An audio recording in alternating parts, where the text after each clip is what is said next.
இதெல்லாம் வந்துங்க நான் பண்ற வந்து மால்ட் வெரைட்டி. இப்ப வந்து ABC malt, beetroot malt, banana malt, red banana. இப்ப குழந்தைங்க வந்து வாழைப்பழம் சாப்பிடாது, அப்ப நம்ம இது எல்லாம் வந்து மில்க்ல வந்து ஆட் பண்ணி கொடுக்குற மாதிரி நம்ம இந்த வெரைட்டி பண்றோங்க.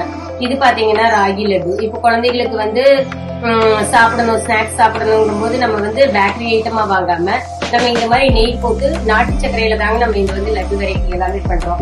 ராகி லட்டு, கம்பு லட்டு, கருப்பு கவுனி, மாப்பிள சம்பா அப்படி வந்து ஒரு 15 வெரைட்டி ஆஃப் லட்டு. எந்த லட்டு கேட்கறாங்களோ அந்த லட்டுல வந்து நம்ம சேர்த்துக்கிறோம். அது போக வந்து வத்தக்குழம்பு மிக்ஸ் செய்யறோம். அப்புறம் பாத்தீங்கன்னா முருங்கைக்கீரை சாதப்பொடி பண்றோம். அப்புறம் பாத்தீங்கன்னா தூதுவளை ரசப்பொடி மிக்ஸ் பண்றோம். இதெல்லாம் எப்படின்னு கேட்டா நம்ம அப்படியே எண்ணெய் போட்டு கடுகு போட்டோம்னா இது 2 ஸ்பூன் போட்டாலே நம்மளுக்கு வந்து ரசப்பொடி ஆயிடுங்க. எல்லாமே வந்து இப்ப இருக்கிற அவசரமான காலகட்டத்துல வந்து நம்மளால ஈஸியா எதுவுமே வந்து குக் பண்ண முடியறது இல்லைங்க. அப்படி இருக்கிறவங்களுக்கு இப்ப ஒரு ஹாஸ்டல் குழந்தைங்க இருக்குதுன்னா அதுக்கு வந்து பருப்பு பொடி இருக்குது.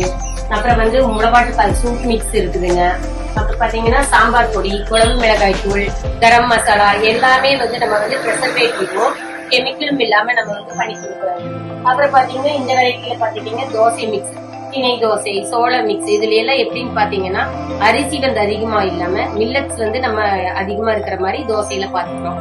அது ஒண்ணுங்க. அதுக்கப்புறம் வந்து பொங்கல் மிக்ஸ் பண்றோம், உளுந்து கஞ்சி பண்றோம், வெயிட் லாஸ் ஹெல்த் கஞ்சி மிக்ஸ் பண்றோம். அப்புறம் வந்து health mix, millet health mix பண்றோங்க.